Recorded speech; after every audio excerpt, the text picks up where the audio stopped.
What are good reasons to live? I don't have reasons to live, I only have reasons to not die.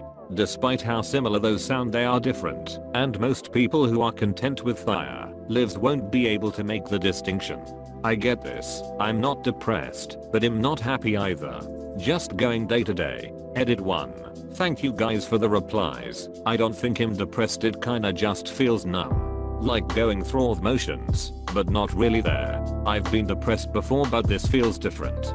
Kinda like shutting down. Edit 2. Well, this blew up, but I forgot to say that things are getting better. I recently started getting eye contact and spending time with my biological father, which is turning out to be amazing. Also, it hurts to see how many of you replied with the same feelings. I hope it gets better for all of you.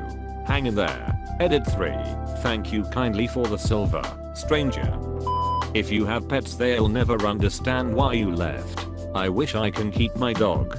My family is too poor and no one has any time for him anymore.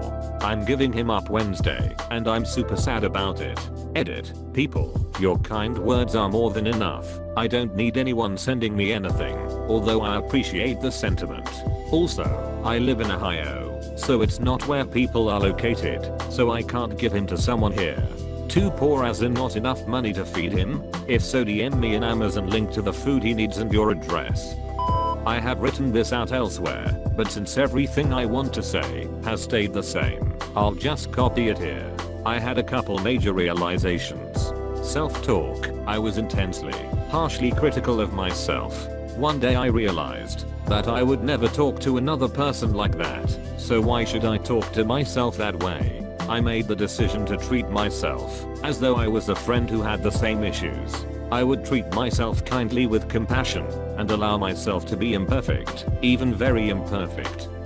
This is very important. I decided to make a point of noticing what I did right, well, and good in the same way I'd focused exclusively on what I did wrong before. It's important, especially for someone in or coming out of depression, to see and admit to themselves that yes, they do things right too. It doesn't matter how tiny or inconsequential the action is. Did you brush your teeth today? Nice. You brushed your teeth today. Fair warning. This change in behavior will likely feel fake as hell at first, and will continue feeling fake as hell for a long time. It's normal for a behavior pattern you aren't in the habit of to feel fake, but that doesn't mean it is fake. It's just an unfamiliar pattern. As the pattern becomes familiar, the feeling of fakeness will fade.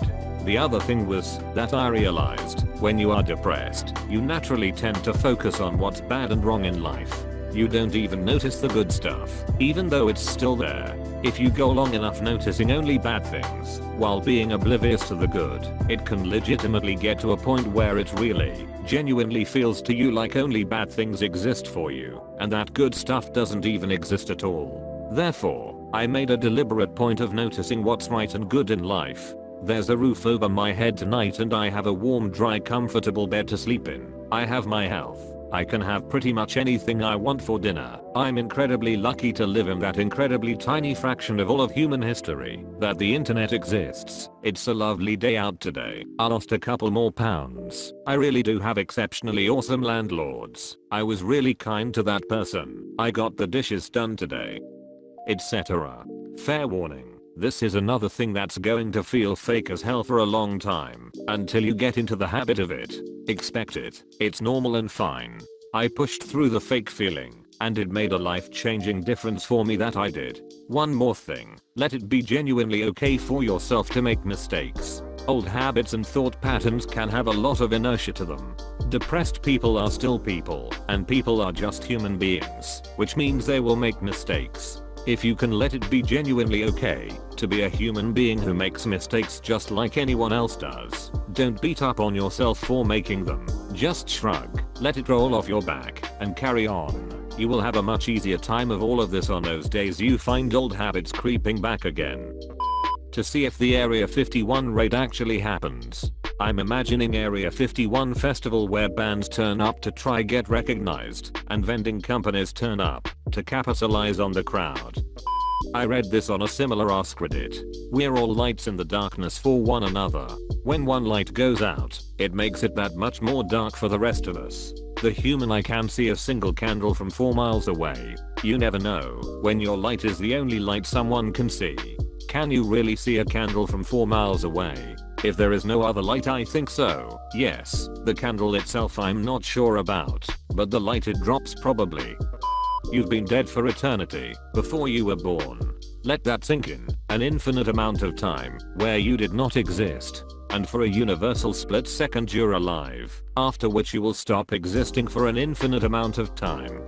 In the grand scheme of things, being alive is literally the least likely thing that could have happened. And yet here you are. I've seen a couple of these, and I get it. And there were times where I would say this to myself, but I'm also stuck saying so what? Kind of often. I mean, especially when I'm just keeping it together and going to work or school again. I often can't really even see beauty or the grand scheme of anything, not to mention feel grateful for being alive. I also end up feeling guiltier for being depressed because I have so much going for me beyond the astronomical odds you mentioned. I'm a white male who grew up in the United States with no disabilities and a propensity for learning all types of but here I'm constantly hating myself. Sometimes I feel like that makes me an even worse person. Because if you die, it can't get better. Right now, I'm a shaking, emotional mess because I hit rock bottom last night. I'm still here because I know from experience that as long as I don't give up, my life has the chance to get better. Hopefully it will, but the only way I'll see is by sticking around. Because if you die, it can't get better. It also can't get worse. You're bound to die eventually. No need to rush it. It's like people who go the pay to win in games and complain about a lack of content. The grind is the game. Skipping to the end, what's the point? If you quit now, you won't get to play the futuristic video games we'll actually have the technology to make 99% immersive. As a father, I expect to see my kids play those. Not because of being old or something. I just see me buying them and then watching the kids play them while I wonder if I could afford a second game console.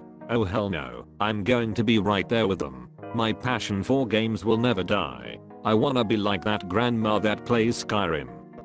If you die, mom will be upset. This is true. My son took himself out of this world and it'll never be the same. Life is less without him. Still so painful after 5 years. God, I miss that boy. Outlive your enemies. But they are all dead. Then make new ones.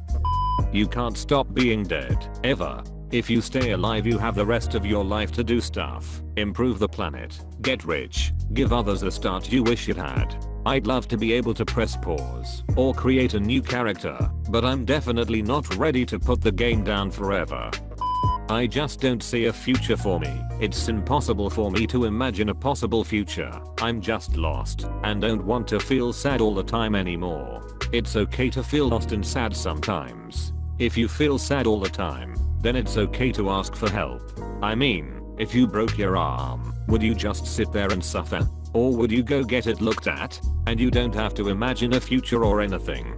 Just get help for the now. Right now. To live can be a terrible burden. But it is also the only chance you have to see another sunrise. I always found the lowest points to be the best time to just start something new. A new hobby can be completely free. Paint, draw, write, live to get better, to see what new thing you can make. Finding people to talk to about this sadness, whether a real therapist or just a family member / friend, is very important. My inbox is also always open if you don't feel you have someone to speak to. Simple. I'm not done here, and I guess I'm not allowed to die until I am. I've ducked and tried to kill myself. Drove my car off a forest ravine at 95 miles per hour. Duck and went right through the trees for about 50 feet, then landed on the road on the other side of the S-bend.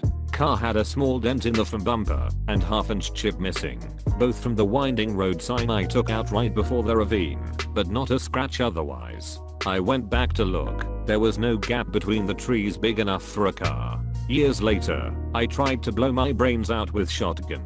Pulled the trigger, nothing happened. Sat there for like 10 seconds, then took the barrel away from under my chin, and the exact second it was clear, it went off, jumping out of my hands, and missing me by a few degrees. So yeah, I don't know what the duck I believe in, but if there is a god, I guess he wants me to stay on Earth for a while longer, presumably because I'm supposed to help someone. figure I'll just help as many people as I can until I hit my quota or whatever and eventually get to die. Woo.